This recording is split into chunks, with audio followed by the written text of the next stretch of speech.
Nakikita niyo ba na kumakain ako nito, pati yung balat.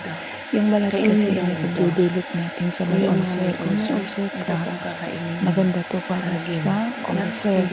Yung paggising mo sa umaga, inom ka ng tubig na mainit, then kainin mo ito pati ang balat.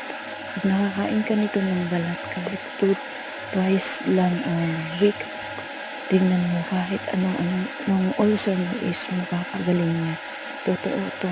Subukan lang po ninyo dahil nasubok ko na to. Maraming may dudulot ang balat ng saging. Maganda to para sa ulcer. So kayo po, iano niyo po para kung may ulcer kayo, magkain kayo ng banana every morning. Ang every morning sa pagkain ng banana is good for the health, and hindi lang yan nakakapagaan sa ulcer. Talaga, totoo yan. Kasi ako nga, how many times na hospital na ako about sa ulcer ko at acidic ko. Pero ito na ang nagpagaling sa akin. At saka nakakapayat pa. Really, kasi pag umaga, kasi pag kumain ka na ng ganito, parang kang sobrang busog. Di ba yung banana is sobrang busog na pag nakain mo kahit isa lang. Ayun pa kaya yung night, balat. Nakakain mo yung balat. Super good. Saka healthy ang. Kaya tignan nyo guys, masarap talaga. I'm sure i-try nyo po. Kasi ito yung lagi kong kinakain.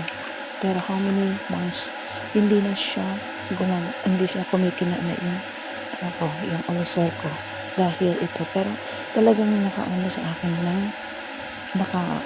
naka-stack talaga sa akin ng mga banana. Kasi nga araw-araw bago ako magtrabaho, bago ako alis ng bahay, inom muna ako ng mainit na tubig at ito, kakain ng ito, saging. Matagal ko nang ginagawa ito, pero ngayon ko lang ito i-post kasi nakakalimutan ko nga. Tingnan mo yung bangs ko. Makikita kasi yung pilat ko doon sa may noo. Kaya natakpan ko po. Ayan, kain ko na lahat guys. Masarap yan. Parang hindi siya pero mas maganda yung parang mapait-pait konti. Yan, masarap yun. Mas maganda pa yung ganun. Yan, nakain ko na lahat guys. Subukan nyo guys para sa ulcer po. Maraming may dudulot nito. Salamat for watching.